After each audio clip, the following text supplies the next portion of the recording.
The incredible shrinking slime. Ow! Stink bolted awake from nightmare.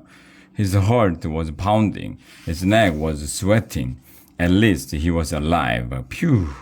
He hadn't got Franken-slimed in his sleep.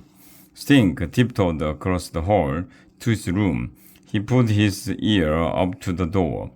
Hear anything, Stinkbell? Asked Judy, coming up behind him. Stink shook his head. No, you try. He told Judy. She put her ear to the door. Hear anything slurping sounds, sucking sounds, swallowing sounds? Nothing, said Judy. Slurp factor 0.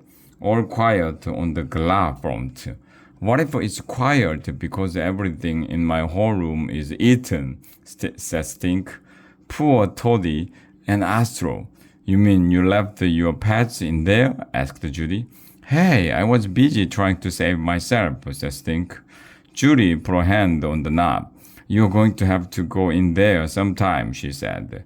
Wait, Stink came back wearing a rain slicker and rubber boots. He put on goggles. This is my hazmat suit. He held the inside of his elbow over his mouth. I'm going in. Slowly, Stink opened the door. A crack, creak. Pew! What's that smell? Judy asked, waving a hand in front of her nose. Told you, said Stink, shutting the door. My room is slimed, blobbed, globbed. That smell is radioactive cheese dust that ballooned up into a mushroom cloud of stink. Just open the door, Stink. Judy pinched her nose shut. Stink opened the door at last. The room was not slimed. The room was not filled with radioactive cheese dust. Judy looked around. I think you are safe, Stink. The awful smell is just boy feet, she said, pointing to Stink's stinkers. Stink rushed over to Mr. McCoo. Something was wrong, way wrong. Mr. McCoo looked pale.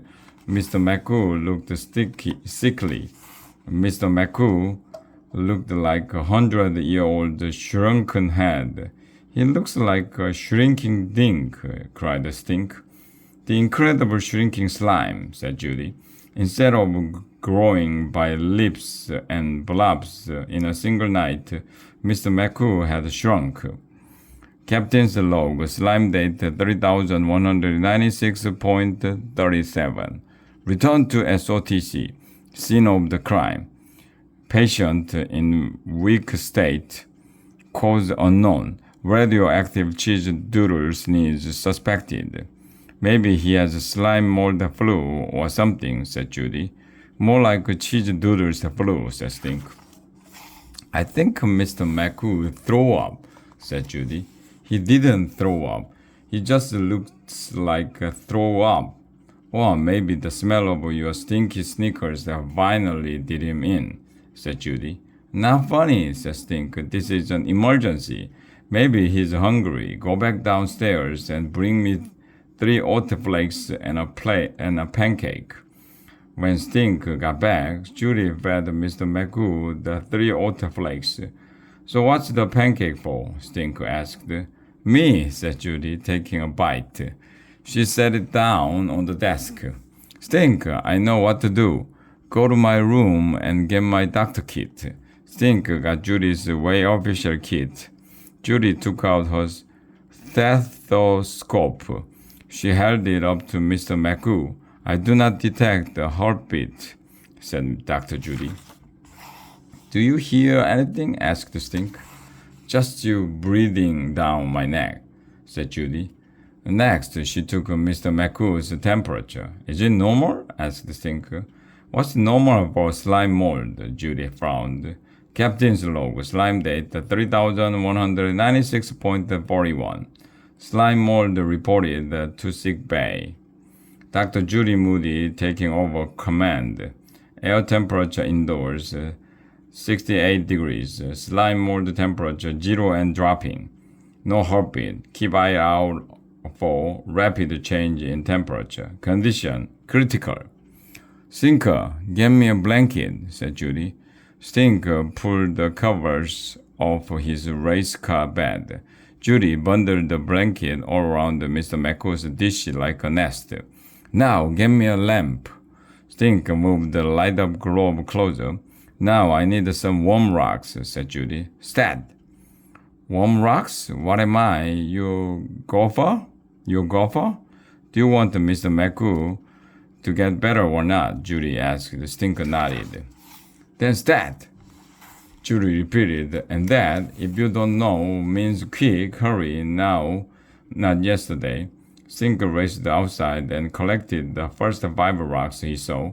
Here, I heated them up under the hot water just in case. Perfect, said Judy. She carefully placed the rocks on the blanket nest around Mr. McCool. We want his environment to be nice and warm, so he will bounce back and have a full recovery.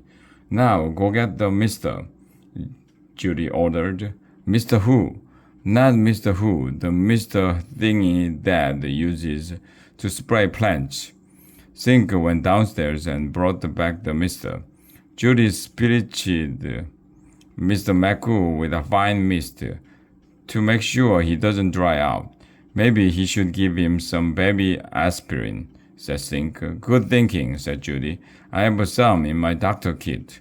She took out a tiny plastic container and shook it in front of Stink. That's not baby aspirin. Those are Tic Tacs.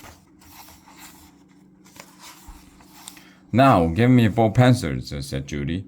Stink got 1, 2, 3, 4 pencils. Judy laid the pencils out on the desk, 2 up and down and 2 across, making a tic-tac-toe board. Since we have to wait, we can play tic-tac-toe with tic-tacs. You can be the red tic-tacs and I will be green. I want to be green. Good, said Judy, because I secretly want it to be red. After 2 pancakes each and 10 games of tic-tac-toe, Mr. McCool started to look like himself again. It's working, said Stink. You did it, Dr. Judy. You could cure a rainy day, just like Dr. McCoy in Star Trek. Thanks. I will send you my bill in the morning, said Dr. Judy. What's it going to cost me? Asked Stink. Let's see. How about 1 blue raspberry Jolly Rancher, 10 gum wrappers, and your fortune cookie eraser? Oh, that's my best one. With a fortune, of course, said Judy. And you better make it a good one. Stink knew just what to write. Soon you'll have the slime of your life. McCool's log. Stink date 229.1. Humanoid ate the bowl of cereal. Only gave me one oat, Mr. Stingy. McCool's log. Stink date 229.2. Humanoid staring at me. How rude. Help. Bright light. Stop poking me. Cut it out. That tickles. McCool's log. Stink date 229.4. Humanoid number 2. Making strange noises with humanoid number 2. Appears to be some kind of communic. McCool's log. Stink date 229.6. Tried to make contact with humanoid number 1. No response. Too busy eating greasy doodles with humanoid number 3.